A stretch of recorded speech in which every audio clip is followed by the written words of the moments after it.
evening, everybody, and welcome to the Animation Podcast, a weekly podcast about all things animation, brought to you by FilmBook. My name is Matt Brunet, but some of you may know me as Animat from my YouTube channel, Electric Dragon 505, home of web series that are all about animation, including Animation Look Back and Animat's Reviews. If this is your first time here in the Animation Podcast, well, let me just say that if you are looking for a podcast that talks about animation, well, look no further. Okay, well, technically there's a lot of them that do exist, like the Rotoscopers and the Bankoff brothers, but this is the one that has me in it. But specifically, though, what I do is that I talk about the latest news that happened this week. So, for example, on this episode, first things first, I would go into the Golden Globes, where Zootopia was the big winner. Then afterwards, I would be taking a look at the extended look of the teaser trailer of Cars 3, where we see a little bit more of what's going on. Then we will talk about Sing, and it might go and get a brand new box office record. Then afterwards, we will be talking about the official comeback of Samurai Jack. Now it seems that Cartoon Network is actually going to be serious about it. And finally, we will end things off with Matt's Pick of the Week. If you want to check out more episodes of the Animation Podcast, then all you have to do is head on down to FilmBook, that is film-book.com, by searching the Animation Podcast. You can also go and email us at podcast@filmbook.com with the Animation Podcast in the subject line. And so, first things first, let us take a look at one of the big things that happened this week. Usually the one that is kind of like the appetizer before like the big explosion of award shows would pop in, which is the Golden Globes. Or, as I would like to, or I already said it, but what I basically like to call the Golden Globes is kind of like the appetizers to the Oscars, before you get like your big entree, which is going to be coming out at the end of February or in the beginning of March. It's either one of them, I'm not 100% sure. But anyways, with the Golden Globes, like, normally not a lot has really happened. I mean, sure, you got Jimmy Fallon as the host, but like, nothing too spectacular that really stood out. I mean, of course there are some small moments, like you got the epic speech done by Meryl Streep, and then you also got La La Land that set a brand new Golden Globe record for the most Globes actually won by one single movie. No joke. Every single category that La La Land was in, all 7 of them, they won every single one of them, including Best Actor, Best Actress, Best Director, Best Movie in Musical or Comedy, and all that kind of stuff. Like, La La Land was pretty much hands down the big winner.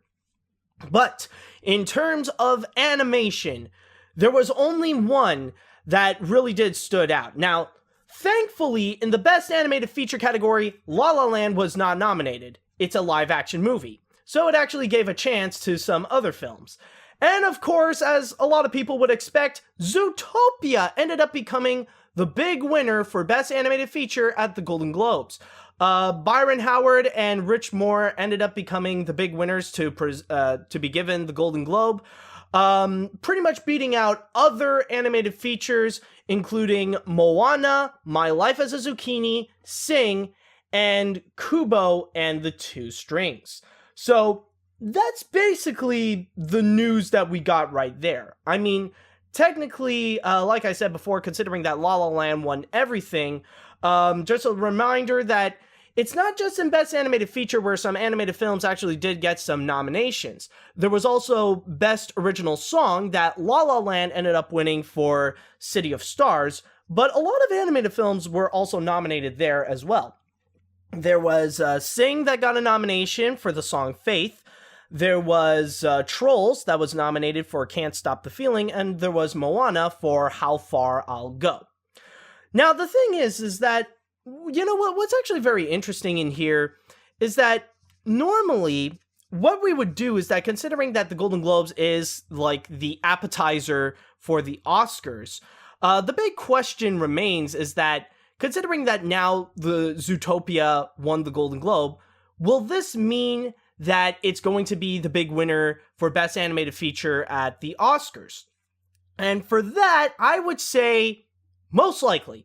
Because the thing is that in terms of the Golden Globes and the Oscars with Best Animated Feature, they kind of have a reputation that they're almost in sync. Like if the Golden Globes gives this animated film to for best, if they give that animated film for best animated feature, then most likely the Oscars would do the same thing. And a lot of people are pretty much making their predictions right now. Like, they can already tell that Zootopia could be the big winner, so chances are yes. But I just want to give you guys a little bit of a reminder, though, that it does happen when when an animated film that the Golden Globe choose is not necessarily the one that would reflect on what would the Oscar choose.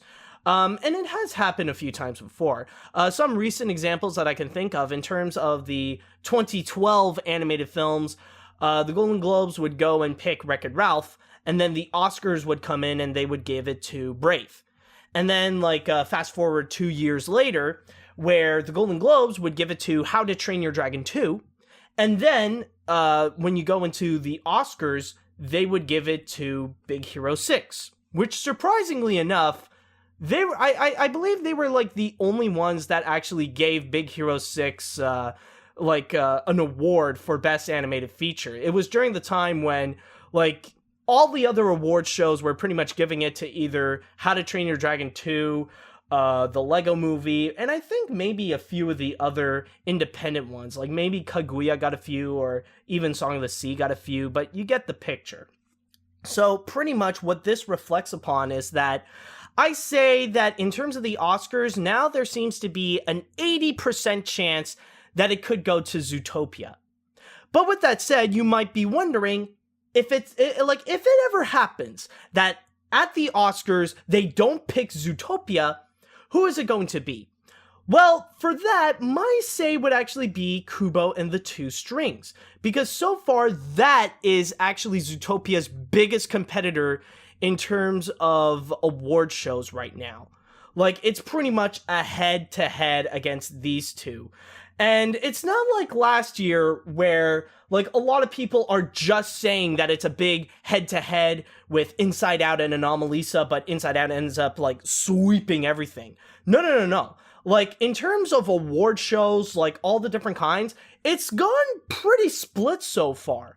Zootopia has got some, but Kubo and the Two Strings is not far behind. They actually managed to grab a few more.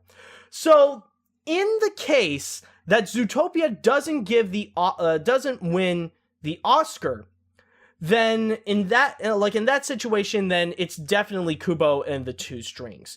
Or maybe they'll pull maybe the Oscars would suddenly pull this surprise rabbit out of a hat, and maybe they'll give it to something like Moana. They'll do something similar to when Big Hero 6 won, because that's the movie that was released in Thanksgiving, and it was I'm sure you guys may recall how Oscar voters are.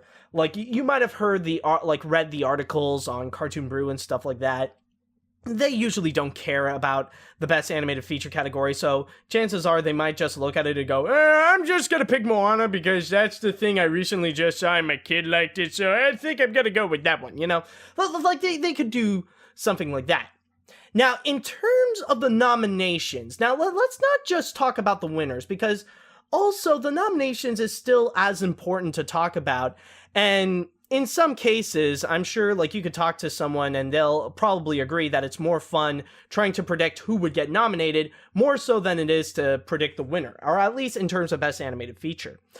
Now, the thing is that so far, from what I can see, is that, yeah, not all of these are going to be nominated for best animated feature. I've already stated before, I know for a fact that Zootopia is going to get a nomination. I know for a fact for Kubo and the Two Strings is going to get a nomination. But with that said, I believe that now I think we can pretty much confirm that My Life as a Zucchini is going to get a nomination at the Oscars. Considering that if you do look back, I mentioned this in a previous episode of the animation podcast when they have announced the nominations for the Golden Globes, is that with My Life as a Zucchini, it's actually the second ever foreign animated feature film, not distributed by a major animation studio or a major company or whatever, to ever get a nomination. It's the second time ever. Previously, it was Sylvain Chomet's The Illusionist, and that's it. So right now, I can definitely see that My Life as a Zucchini is definitely going to get a nomination. But then you got Sing, which I highly doubt is going to get a nomination. That's just added in there because it's the the Golden Globes. They usually always pick mainstream animated features, and I just do not see Sing being nominated. It is technically the weakest film among all the categories here. And as for Moana, yeah, there's going to be a very high chance at this point.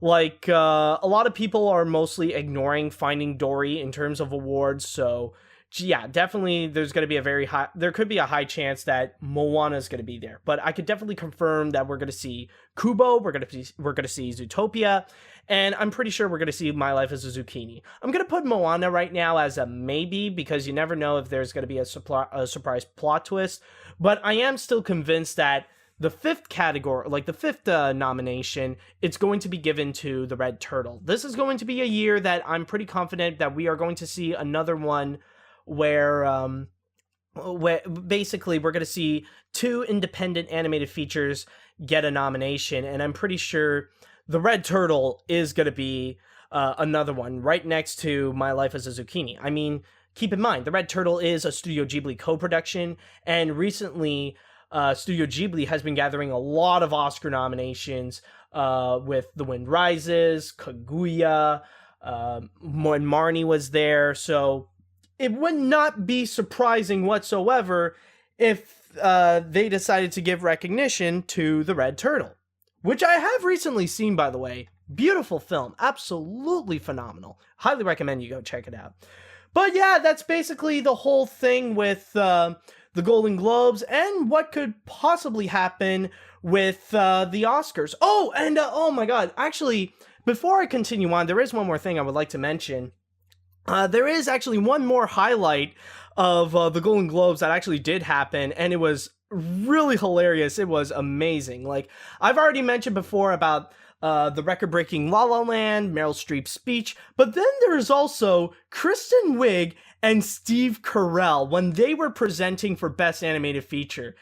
That was absolutely hilarious. Like, honestly, it's really hard to explain because, like, I guess the best way to put it is, like, you definitely got to go check this out. Like, if you haven't seen it, definitely do so. It really is worth it. It's like they turn a tragedy into a comedy, where basically they reflect back on their first animated features, with Steve Carell's first one being Fantasia, and Kristen Wiig's first one being Bambi, and they were talking about that on that day they remember seeing this magical movie, it's so amazing, and then Steve Carell's parents get a divorce, and then Kristen Wiig's dogs have to be put down and all that stuff. It's really hard to explain, but yeah, definitely go check it out. I mean, it's definitely the one, like, hands down the funniest moment of the Golden Globes of that year. Like, even if you don't care about the Golden Globes, definitely check it out. It absolutely is worth it. But yeah, overall, I just want to end things off with this by saying congratulations to Byron Howard and Rich Moore for getting your Golden Globe for Zootopia. Definitely is worth it. And congratulations to all the people who have worked on the animated films such as Moana, My Life as a Zucchini, Sing, and Kubo and the Two Strings on gathering your nominations. And we'll see how things will go when the Oscars come in. Okay, so for our next story right here, we're going to be going back to Cars 3. Now, the thing is with Cars 3, I've actually just talked about it last week, or maybe in one of the previous episodes not too long ago, considering there was a new teaser trailer that came out that was mostly like presenting some of the new characters along with Lightning McQueen, where it's made a little bit more like an actual car commercial where you take like a closer look on each of the characters. But then they actually gave us Pixar actually gave us what is called an extended look, where basically they took the teaser trailer that we know, not the one that I just talked about, but the one that everybody has seen and everybody was shocked over the freaking tragedy of Lightning McQueen, And they decided to extend it further, showing you what pretty much happened a little bit afterwards. And we didn't get a lot. It could still be considered a teaser trailer, not a full trailer. But basically, this is the story. So like the first half, it starts out with the teaser trailer that we have all seen. Like, it's basically the exact same thing that pretty much happened. It's like, it's all serious. They're all in a race, and Lightning McQueen spins out of control, and he pretty much has a near-death experience. But then afterwards, it continues on. We're pretty much seeing what seems to be the aftermath of that event. We're pretty much seeing that, we're seeing his truck, Mac, just driving Lightning McQueen out on the side, like, after that whole thing happened, and then we're hearing news reports about, like, if Lightning McQueen could possibly be out of touch, and then, like, we see McQueen just there, he's like, "No, I am not." And right afterwards, we're introduced by the new characters, the two main new characters. First off, it is Jetsons Storm, which is the brand new car that just came into the scene, and like he's now the new hotshot racer, where using the latest and greatest technology, they pretty much engineered him to become like the greatest racer that ever lived, that nobody can beat him whatsoever. But then, there's this other car that came in, Cruz Ramirez, that she's also a new car as well, but she wants to help out Lightning McQueen, to, no pun intended, to get back in the race, to put himself back on his wheels and to go out there and try to do his best to actually be in the same caliber as Jetsons Storm. And that's basically all that you're getting right now with the Cars 3 extended look trailer. What is actually interesting is that you don't really get any of the other characters from Radiator Springs. You don't get Mater, you don't get Sally, you don't get any of the other residents. You don't even go back to Radiator Springs. It's all about Lightning McQueen. It's just about him. But honestly, when I was looking at this, there's a little bit of an interesting discovery that I did find. And I don't know if it's a little bit of a coincidence, but I do have a little bit of a theory and a little bit more of a good idea of what Cars 3 could potentially be. Now, listen up, it might sound crazy, but I believe Cars 3 is going into the same direction as Rocky 4. Now, if you don't believe me, like, listen up. Okay, of course, like, you got Lightning McQueen, who is Rocky in this situation. But the biggest reason why I say this is because of Jetsons Storm. The way that they're presenting this character is exactly like Ivan Drago. Now think about it. Now basically both these characters, they're more like the antagonist of their own respective feature film. With Ivan Drago, he's the villain of Rocky 4. With Cars 3, he seems to be the villain of Cars 3. Like, that's basically the whole idea. But the thing is that the similarities that they have is that they're both basically training with the latest technology. This is basically telling you it's the new age of building athletes in a way. With Ivan Drago, they're pretty much using all the technological capabilities that Russia can have in order to create this superhuman to go and literally destroy anybody he's fighting against. Like, I think this is the one where he legit killed off Apollo Creed. And then but then with Jetsons Storm, like, he's using all the latest technology in order to become the greatest racer he can ever be, in order to go and win races, and potentially, who knows, he actually could be responsible for Lightning McQueen to just spin off and possibly kill himself. I mean, who knows, maybe there could be more similarities when we'll see the movie. Like, Jetsons Storm could legitimately kill off another racer or something like that. It's like, if you think back, it could be something a little bit more serious than what they did in the first Cars, where the green car, like the green car, who's like a villain, like, you know, the guy that's like Kachiga, Kachiga, Kachiga, Chiga, Chiga, like that guy, he pretty much spun off the Dynaco champion to go and win the race. It could be like, we could be seeing something like that, but a lot more serious. Like, Jackson Storm is not going to have a single care, and he's going to spin out some other cars to the point of just flat out killing them. And who knows, maybe they could even be going into the direction of How to Train Your Dragon 2, where they could even kill off a recognizable character. Like, maybe they'll kill off Sally, or I don't know, like someone in the race at least. Who knows? Like, or maybe like he could even kill off Cruz Ramirez. I don't know.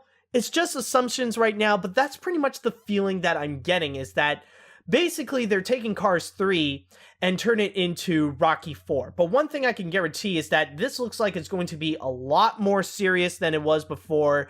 They're definitely going to be going into a more darker tone with it.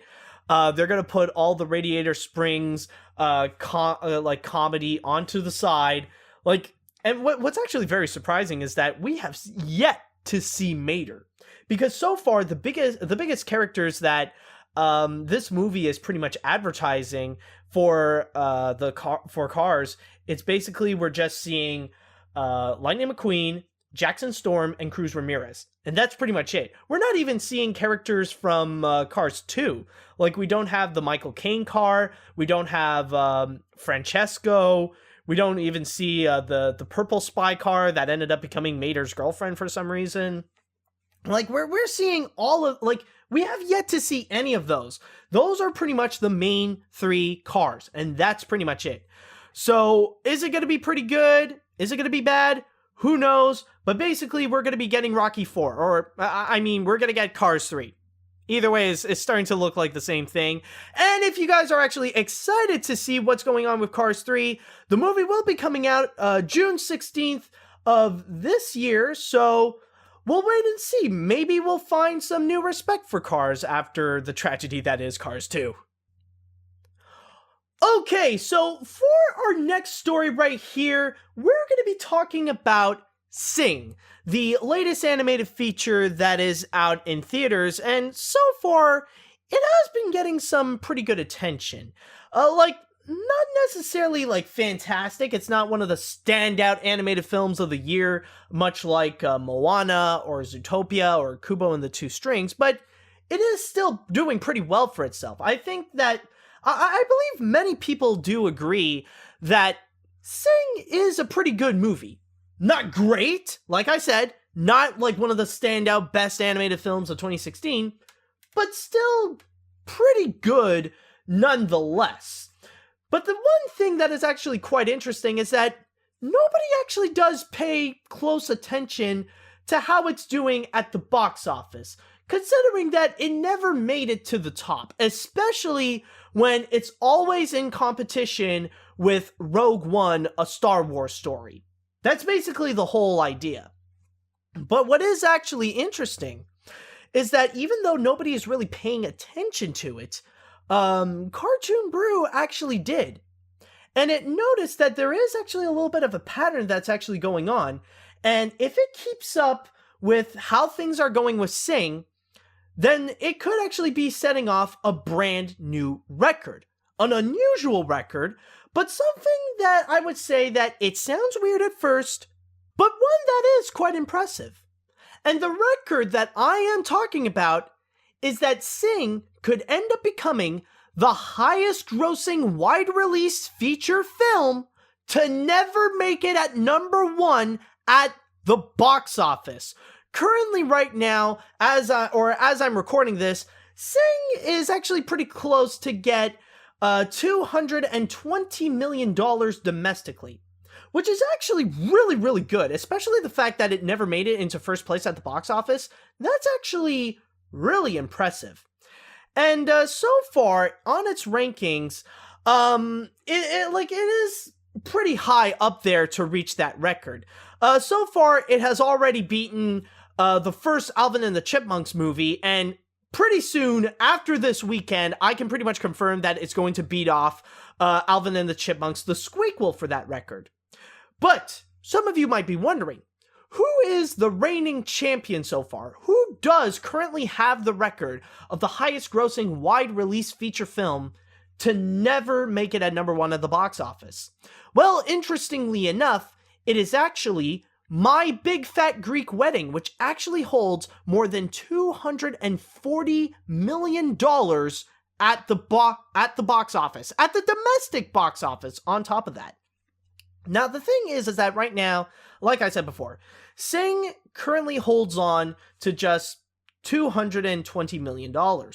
So, or like at least a little bit less than that. So, of course, and especially the fact also on top of that, that it's going for like its third or fourth week or something like that. Like it was released just before Christmas.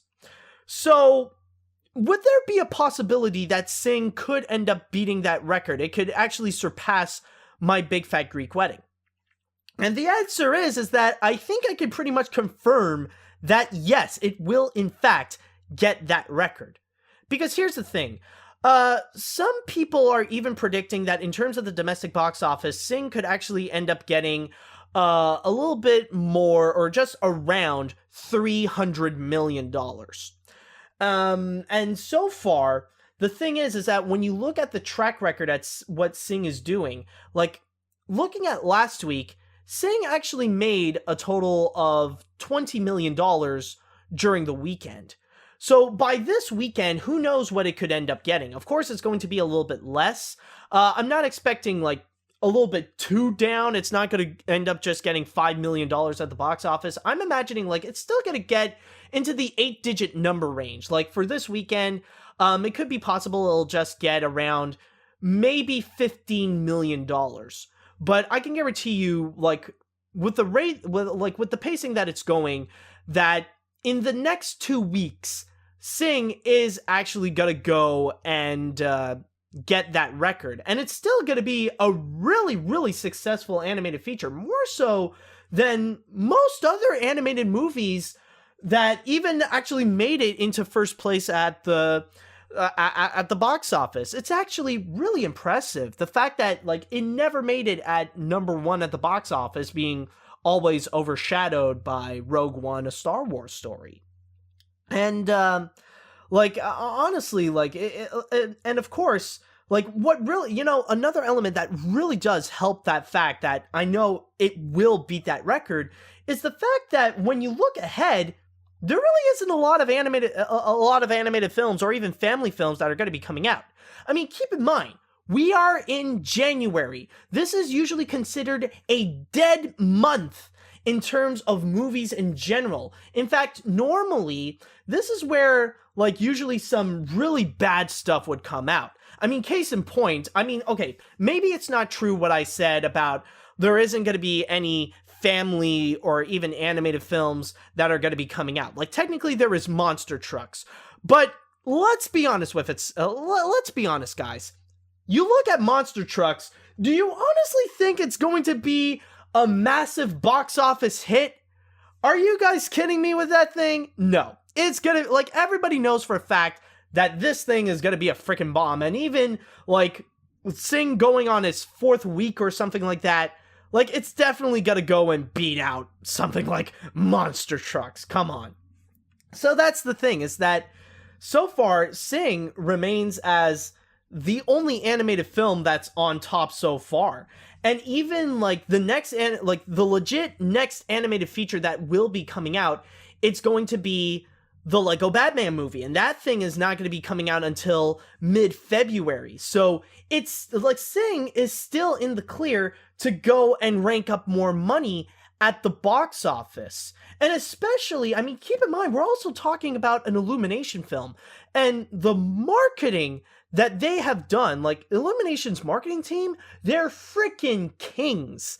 They know what they're doing, and they know how to turn an animated film and turn it into such a massive success. I mean, they've already done so with the Despicable Me films, and they actually did that in 2016 with, they did it with The Secret Life of Pets, they pretty much turned it into one of the most successful movies of the summer and one of the most successful movies of 2016.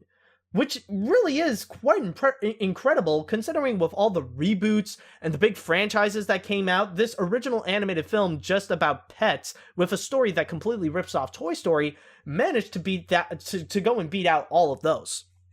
So with that said, I am definitely confident that we're going to see Sing beat that record. And at the end of the day, like, when its box office run is going to be done, I'm predicting so far, at least domestically, it's going to go and get in between somewhere between 250 million to 300 million, somewhere around that. Like, it's going to be hard to imagine that it's going to get a lot more than 300 million, or even if it's going to go and get into the same numbers as The Secret Life of Pets. But honestly, who knows? Like, my safe bet is going to be in between that 250 and 300.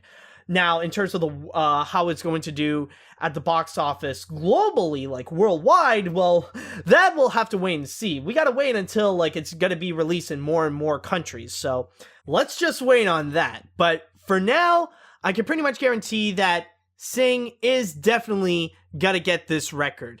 At least by the end of January, it's gonna make it. Okay, so for our next story, we're going to be talking about something that we're supposed to have right now. Something that's supposed to happen in 2016, but it didn't for some reason. And I am, of course, talking about Samurai Jack. Now, if you guys remember, at the end of 2015, everybody got so hyped up over the fact that Samurai Jack is going to be making a comeback, and we will finally see the conclusion that Genndy Tartakovsky always wanted to go and create. It was something that he tried to develop for so long, rather it be through comics or try to create a movie or try to make more seasons out of it, but it ended up not happening. So with that said, like, we've had the announcement, but then afterwards, we didn't really get much news out of it. Like, sure, there was that one point that in the Annecy Animation Film Festival, they did show a bit of a work in progress, like, episode of it, and, like, the crowd went wild, apparently. But then afterwards, that's pretty much it. We didn't hear anything else. Like, the most that we got is that apparently Genndy Tartakovsky decided that apparently money is more important than creativity and maintaining a reputation, and decided to go and work on Hotel Transylvania 3, and that's pretty much it. So we didn't really get a lot of news regarding Samurai Jack until now. Now the thing is that with the comeback of Samurai Jack, we don't really got a lot of news about it directly. The only thing that we know so far is that apparently Cartoon Network is gonna go and they will release it sometime this year. We don't have a confirmed release date, but it's gonna be somewhere in 2017. However, they are gonna do something to go prepare themselves for the 5th season of Samurai Jack. And here's what they're gonna do. Now, on Adult Swim, they are gonna go and re-air every single episode of Samurai Jack. So it's gonna start like every Saturday at 8:30 p.m. They're gonna go and release an episode of Samurai Jack, and it's just gonna go and continue on from there. Like one episode per week until the final moment that like it actually occurred. Now we are actually gonna get Samurai Jack. Now here is what's actually pretty interesting. The thing is that when you look back at the episodes we already have with Samurai Jack, there are a total of approximately 52 episodes. And it does worry me a little bit if Cartoon Network and Adult Swim, they're just going to do that, you know?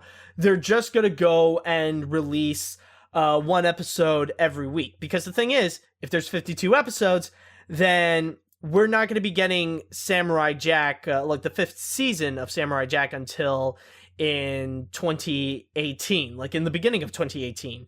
That like you have to go through a whole year of Samurai Jack reruns before getting the brand new episodes.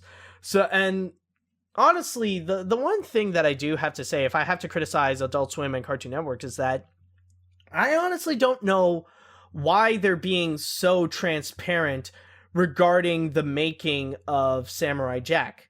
Because like we really didn't get a lot of news out of it, and like this is hands down Cartoon Network's most anticipated show, or at least like the most anticipated series that they got coming up so far in a long time, more so than whatever crap that they got coming up.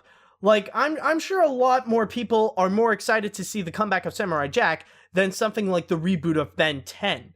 And why they're being so silent about it, honestly, I just find it to be kind of weird. I mean, even like when you look at something like Rick and Morty, like I know that Justin Roiland, he keeps on giving us like constant updates about what's going to be going on with the show, what's their progress, things are going fine. You know, and then like with Samurai Jack, they decided to just like zip, be silent.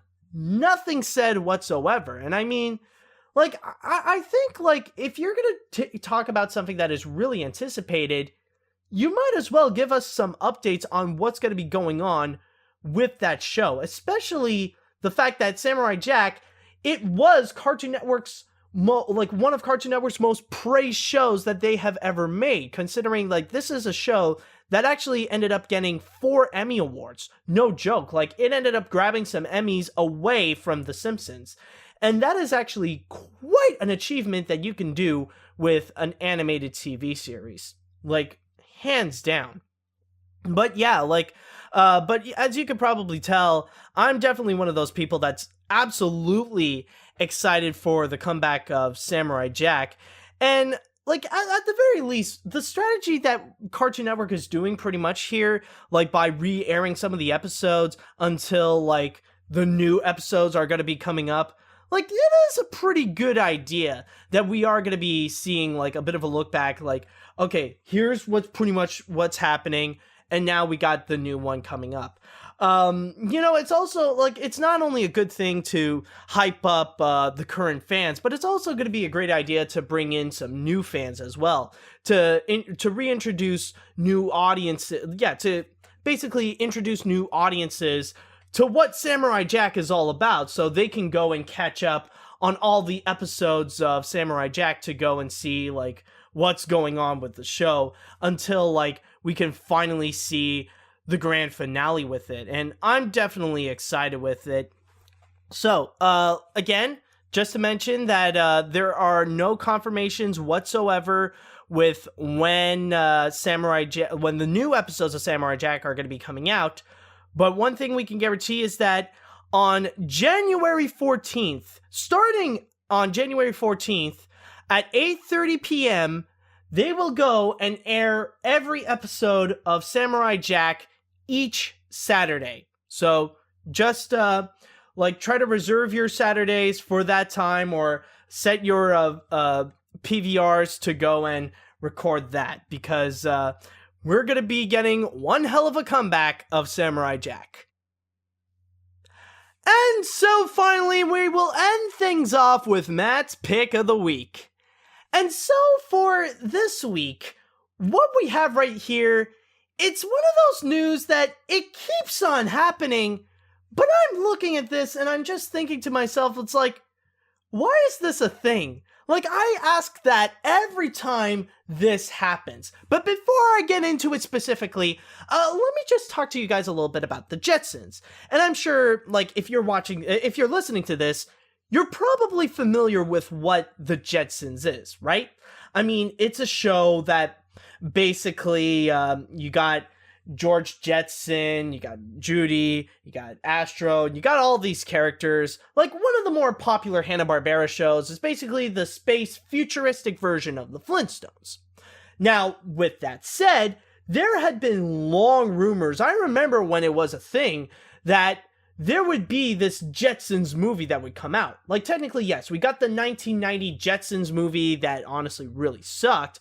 But no, like this time we're going to get like a more legit one.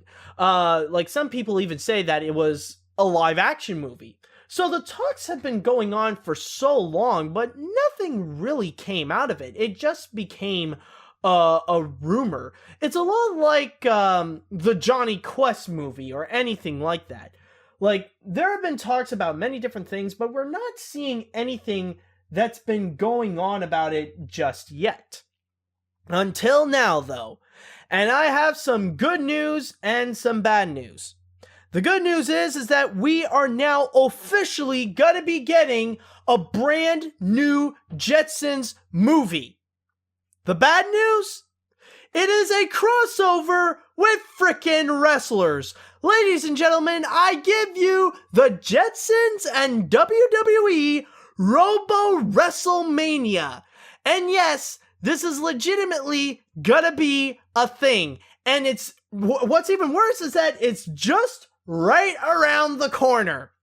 Okay, but beforehand, you might be wondering, what is the Jetsons and WWE Robo-Wrestlemania? Like, what is this all about? Okay, now the thing is, believe it or not, a trailer is actually released. Yeah, they legitimately just brought out a trailer this week. And here's what the story is all about, from what I pretty much gathered from the trailer. So basically, George Jetson was appointed this new job, like not a new full-time job, but just a new job in general, like a new operation to go and check out a few things that's going on in the back. And then suddenly, George Jetson just stumbled upon the frozen body of Big Show. So he decided, okay, why not? I'm just gonna go unfreeze Big Show and introduce him to the future. So basically what's going on is that now Big Show is experiencing some Futurama stuff where he realized that now he is pretty much 100 years into the future and he's pretty much freaking out. And the one thing that he has to know is pretty much what's going on with WWE. Well, like, what's the current status of WWE in the future? And to his surprise, apparently, humans are no longer allowed to wrestle. It's all robots. So, basically, Big Show got pissed off, and he pretty much just went on a rampage. Okay, now, before I continue on, let me just say that so far, I was actually a bit intrigued. You know, like, we're actually seeing a bit of a character arc with Big Show, so that's pretty much, you know, we're getting something pretty interesting going on, and, you know, like, we're seeing more depth into some characters, like, maybe not just with George Jetson and with the other Jetsons, but especially with Big Show. Like, he seems to be the star of this movie, and, like, we could be seeing, you know, something new from him. But then it continued, and things just got a whole lot stupid. So because Big Show was not pleased that the WWE is now robots only, now Big Show legit wants to take over the world. Like, no joke. He legit declared he wants to go take over the world. And guess what? He did. So apparently George Jetson just realized, oh crap, I just screwed up by unfreezing Big Show, and now he just dominated the whole planet. That's basically what happened. So now the world is pretty much dominated by Big Show. Yeah, forget about the tyranny of Donald Trump. Now the world has to tremble upon frickin' Big Show. So what does George Jetson and the Jetsons do? They got a plan. They decided they're gonna go back in time 100 years to go and get more WWE wrestlers to go and stop Big Show in the future. And the ones that George Jetson decided to go and get, they include Mr. Mick Mahone, the USO Brothers, Roman Reigns, Seth Rollins, Alicia Fox, and Sheamus. That's basically the whole plot that you got. Now, before I continue on, like, okay, basically, I told you the whole summary of the movie, or at least what I got from the trailer, but, like, before I can continue with at least my thoughts on it, let me just go and get into my source here on IGN, where we do have some quotes here from Mary Ellen Thomas, the Vice President of Warner Brothers Home Entertainment, and also family and animation marketing. She stated, we have seen great success with recent titles in partnership with WWE, including movies featuring beloved characters Scooby-Doo and the Flintstones. Warner Brothers Home Entertainment is proud to add the Jetsons, another iconic franchise, to this collection of adventures alongside the WWE superstars fans love.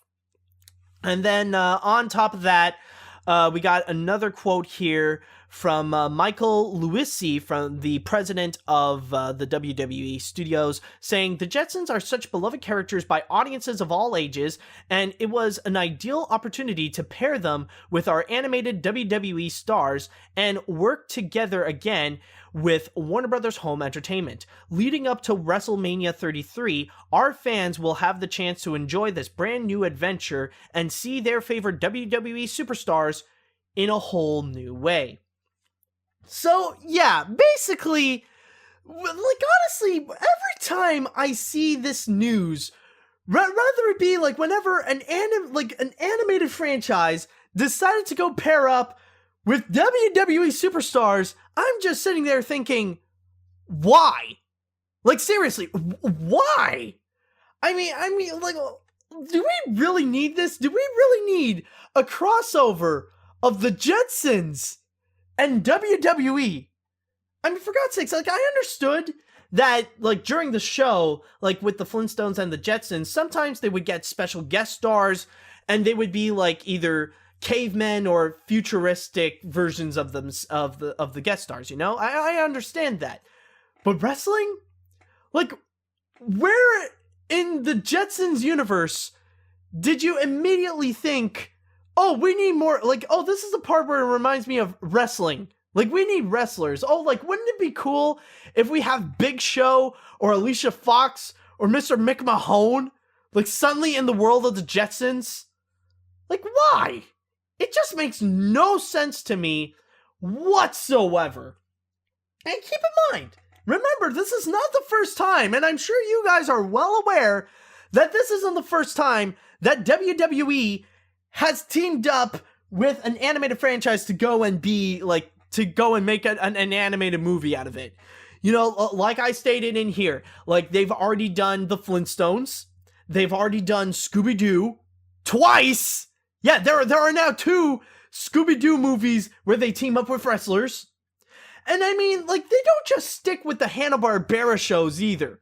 WWE is going into other ventures. Like, they're going into other venues. They're going with Sony Pictures Animation to do a sequel to Surf's Up, which the idea of a Surf's Up sequel is crazy enough, but now they gotta add in freaking wrestlers, which really, like, honestly, I just don't freaking understand that. I still don't understand it to this day, and yet somehow, like, what's actually even more surprising is the fact that they're actually gonna go and release it very, very soon. Like, keep in mind, it's just, like, the release of Surf's Up 2 Wave Mania is just around the corner, and honestly, I just recently realized this, that another venue that WWE is starting to try to take over is the freaking US government. Keep in mind, Trump actually did appoint a Mick Mahone to be working in the government. I kid you not. Like, WrestleMania is starting to become like the simian virus in the recent Planet of the Apes movies. It's starting to be spreading where we're starting to see WrestleMania like a little bit of everywhere. And like, WrestleMania is starting to freaking dominate the animation, like, basically it's starting to dominate, like, the direct-to-DVD animation market. And who knows, like, what else could they do? And especially the fact that, like, they're starting to seep into the government. Like, who knows what could happen? I mean, like, and especially with animated films, like, what other direct-to-DVD ventures are they gonna go? Seriously. Like, are they gonna do more Sony Pictures animation films and they'll suddenly team up with, like, the Smurfs or Open Season? Or, like, are they gonna do with other movies that are gonna be direct-to-DVD releases? Like, are they gonna go and do, like, Alpha and Omega? Like, suddenly Alpha and Omega and more wrestlers. Like, why the fridge not? Or even, like, how about we add in We add in wrestlers. We're gonna have wrestling stars like Big Show, John Cena, The Undertaker take on frickin' Norm of the North. Because why the fridge not? I kid you, like I swear. The thing is that with honestly, we just need a few more of these animated WWE movies, and soon it's going to become an entire genre of its own. Like soon we're gonna have an entire genre of animated franchises that are going to do crossovers with WrestleMania. And like, speaking of like expanding upon it, like I'm sure like in the future, maybe they'll think of adding in more like Hanna-Barbera shows. Like who knows? Like maybe we'll see Wacky Races team up with WrestleMania, where we're going to have like this combination of racing and wrestling, because like who knows? They could possibly do that. Or even, like, maybe they'll do more crossovers with other popular characters.